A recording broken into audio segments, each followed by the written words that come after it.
How do you support your partner when they are the one who is wrong? My partner comes to me to vent or ask for advice. He often complains about how other people are wrong or were the offenders, but it is actually usually him. I feel awkward letting him vent himself into thinking he is right, but showing him he is wrong just makes things worse. As an example, he has been pranking his friend lately by signing his friend up for weird website subscriptions. His friend has repeatedly told him to stop, that it's his work email and it disrupts his ability to work, reply to client emails. My boyfriend did it again, so his friend blocked him. My boyfriend is complaining that his friend is the bad one and can't take a joke, is actually demanding his friend apologize, when really my boyfriend is the one who can't respect boundaries.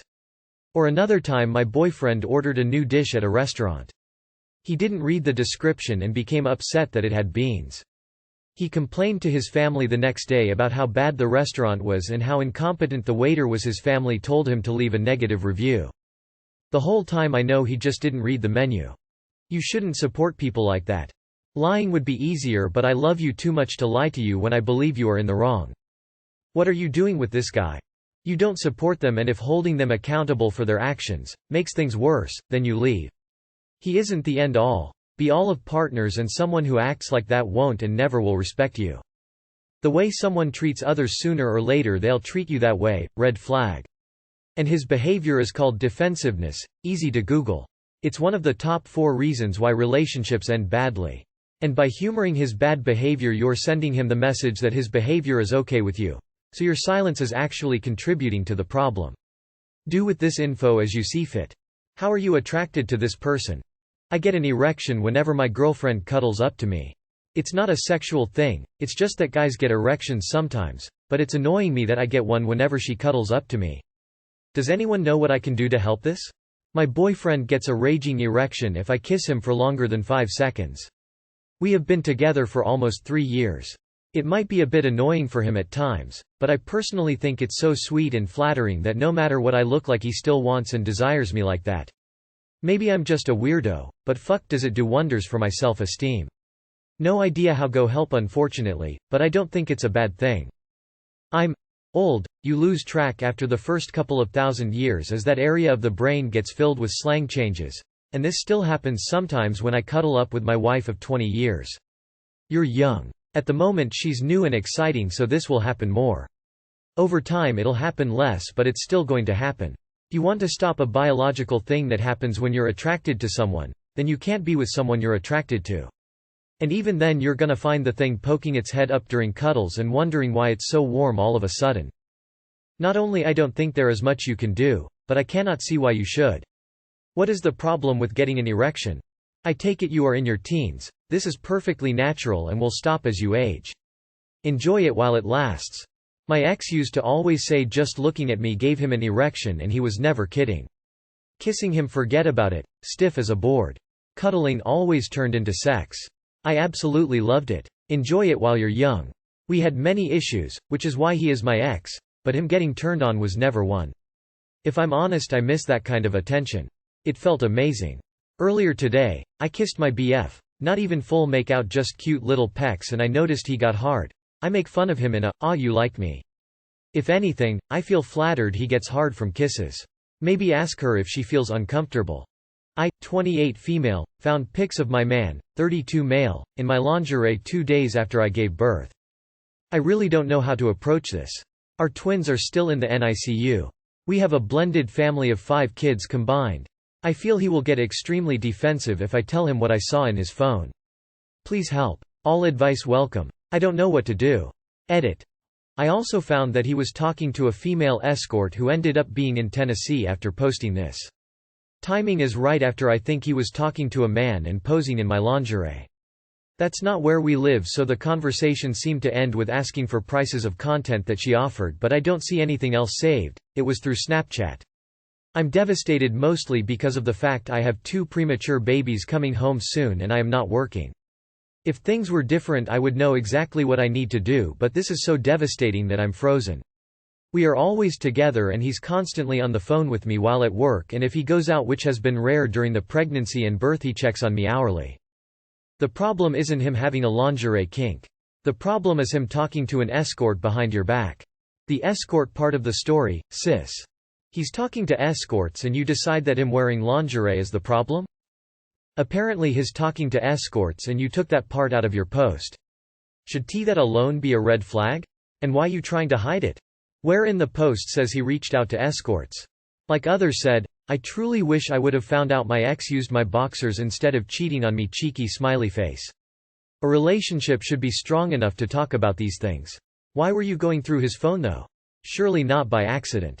My husband is becoming more inconsiderate the longer I stay married to him. I am at my wit's end. I have an almost 3-year-old I take care of all day long, and I am 39 weeks pregnant with severe varicose veins from my toes to my back. Yes, even in between my legs. It makes life incredibly hard. But I keep going, because you have to when you're a parent. Luckily, my toddler will be in preschool this fall, but for now shit is hard. On top of that, my toddler and I recently became sick with a sinus infection. I can't sleep on my back and prop my head up, and propping my head up on my side creates a kinked neck in the morning. Pregnant women cannot sleep on their backs if you didn't know. So sleep is pretty hard, plus I'm getting up almost 15 times a night to pee. Yay pregnancy. My husband, who seems to be almost deathly afraid of illness, has forced us to have all 30+ windows open with window fans blowing in the 55-degree weather, making our house incredibly cold. I wasn't expecting such a cold June here in the PNW, and I don't really have winter clothes that fit over my 39-week pregnant body. But I do my best to bundle up. This became such a huge fight. He doesn't care about my health going into labor. He doesn't care about me being sick, or my child, or at least that is how this feels. All he cares about is protecting himself. Now add to the fact that he has a massive issue with snoozing his alarm in the morning. He typically lets it snooze anywhere from 30–60 minutes, with the snooze button being set on 1 minute. 1 minute. Significant other its fucking constant. He chooses to lay on his phone in bed for 1 hour, not going to sleep until typically 10:30 p.m. He chooses to set his alarm at 5 a.m. or sometimes 5:30 a.m. if I bitch enough. Our son gets up at 8 a.m. I have begged him to go to bed earlier, or set the alarm later and let his body get more rest. But he said he doesn't want to because it eats into his free time. He only works 3 hours a day. He has more free time than I do. And he apparently needs an almost 2-hour morning routine for a successful poop. OMG, his free time, and his poop are more important than my health, even right before having a baby. And #X200B. How can this man be this fucking self-centered and selfish? He doesn't want to argue about it anymore. But I swear to God I am so close to taking this newborn baby and my toddler, and finding an apartment to live in so we can be warm and get sleep. I don't even know if there is any advice I can be given. He won't listen to reason. But thank you for the vent, and if you do have advice, thank you. Also, I apologize for any grammar mistakes. I am tired. You've got to take some control back. Close the windows, turn the fans off, and turn the heat on. If he tries to fight about it, refuse to engage. Take his alarm clock away and replace it with a vibrating watch that he can snooze all he wants. It's your house too. Oh no. No. Close them windows. Turn on the heat. While cold doesn't cause illnesses, it can make them worse, especially in toddlers and pregnant women. How does he make you keep them open? If he's that afraid of germs, he can isolate himself in one room, alone. I'm more worried about the casual abuse you and your son aren't even seeing for what it is. Sorry you are going through this. I am husband. That dude you described is not a husband. A piece of paper doesn't make you a husband. Putting your wife and kids first is what makes you a husband. Sorry you married a narcissist man baby. He sounds extremely controlling, selfish, and borderline abusive. Keeping the house at 55 degrees would be child abuse in my mind. Small children cannot manage their body heat like adults. 55 degrees could be dangerous. I know Reddit always says, break up. Or, divorce. But holy shit, it probably applies here. Again, sorry he is showing his true colors and they are brown like shit. Better luck picking a better man next time. Tell him straight away what options there are for a family future and why there will be no future if the conditions don't change. And don't bluff. Give him the choice of marriage counselor or divorce lawyer. Why would you have 1 kid, let alone 2 with this guy? And your condition?